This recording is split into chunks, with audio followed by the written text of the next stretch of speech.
Hello, അപ്പോൾ ഇന്നത്തെ നമ്മുടെ നോമ്പുതുറ വിശേഷങ്ങളൊക്കെ ഒന്ന് കണ്ടോക്കാല്ലേ. അപ്പോൾ ഇന്നത്തെ നോമ്പുതുറക്ക് കുറച്ച് സ്പെഷ്യലാണ്, എല്ലാവർക്കും അറിയാമായിരിക്കും. ഇന്ന് അയാനക്കുട്ടീൻ്റെ ബർത്ത്ഡേ ആണ് കേട്ടോ. ആൾക്ക് 4 വയസ്സായി.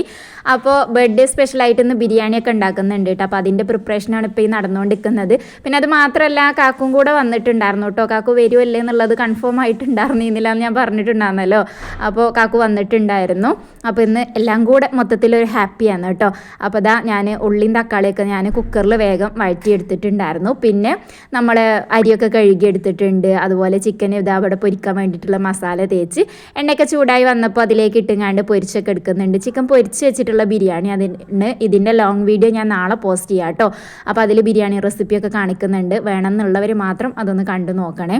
സിമ്പിളാണ് കേട്ടോ, പക്ഷെ നല്ല ടേസ്റ്റുമാണ്. പിന്നെ അതാ ചോറൊക്കെ ഞാൻ വെച്ച് ഊറ്റി പിന്നെ ചിക്കൻ പൊരിച്ച കുറച്ച് എണ്ണ എടുത്തിട്ട് അതിലേക്ക് ഉള്ളിയും തക്കാളിയൊക്കെ ഇട്ടുങ്ങാണ്ട് പൊടികളൊക്കെ ഇട്ട് കൊടുത്തിട്ട്, അധികം പൊടികളൊന്നുമില്ല, വെറും ഗരം മസാലയും മഞ്ഞൾപ്പൊടി മാത്രം ഉപയോഗിച്ചിട്ടുള്ള ബിരിയാണിയാണ് കേട്ടോ. നല്ല ടേസ്റ്റ് ഉണ്ടായിരുന്നു.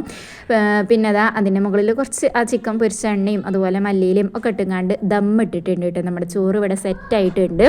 ഇനിയിപ്പോൾ അതുവരെ ആയിട്ടുള്ള പാത്രങ്ങളൊക്കെ ഒന്ന് കഴുകി വെക്കുകയൊക്കെ വേണം. അപ്പോൾ അതൊക്കെ എടുത്തങ്ങാണ്ട് ഒക്കെ സിങ്കിൽ കൊണ്ടുപോയി ഇട്ടിട്ടുണ്ടായിരുന്നു. പിന്നെ നോമ്പ് തുറക്കുന്ന നമ്മൾ എണ്ണക്കടി ഒന്നും ഉണ്ടാക്കിയിട്ടുണ്ടായിരുന്നില്ല കേട്ടോ. കാക്കു എണ്ണക്കടി വേണ്ട പറഞ്ഞു. അപ്പോൾ എണ്ണക്കടി ഉണ്ടാക്കിയിട്ടുണ്ടായിരുന്നില്ല. ബിരിയാണി ഉണ്ടാവുകൊണ്ട് പിന്നെ ഒരുപാട് എണ്ണക്കടിയൊക്കെ കഴിച്ചതിന് ബിരിയാണി എന്നാൽ പോകില്ലല്ലോ. അപ്പോൾ പിന്നെ അതൊക്കെ ഒഴിവാക്കി. പിന്നെ ഫ്രൂട്ട്സ് ഉണ്ടായിരുന്നു. പിന്നെ കാക്കു കൊടുന്നതായിരുന്നു ഈ ബനാന കേക്ക്, അതുണ്ടായിരുന്നു. അതുപോലെ തന്നെ നമ്മുടെ പാഷൻ ഫ്രൂട്ടിൻ്റെ സ്ക്വാഷ് ഉണ്ടല്ലോ, അതുണ്ടായിരുന്നു. അപ്പോൾ അത് വെച്ചിങ്ങാണ്ടാണ് ഇന്ന് ജ്യൂസൊക്കെ ഉണ്ടാക്കിയിട്ടുണ്ടായിരുന്നത്. അങ്ങനെ ഫ്രൂട്ട്സും ജ്യൂസും ബനാന കേക്കൊക്കെ ആക്കിങ്ങാണ്ട് നമ്മൾ നോമ്പ് തുറന്നിട്ടുണ്ടായിരുന്നു. ഇനി ഫുഡ് കഴിച്ചതും അയാനക്കുട്ടൻ്റെ ബർത്ത്ഡേ കേക്ക് മുറിച്ചതൊക്കെ ആയിട്ട് അടുത്ത വീഡിയോ ആയിട്ട് പോസ്റ്റ് ആക്കാം കേട്ടോ. അപ്പോൾ ഓക്കെ, ബൈ.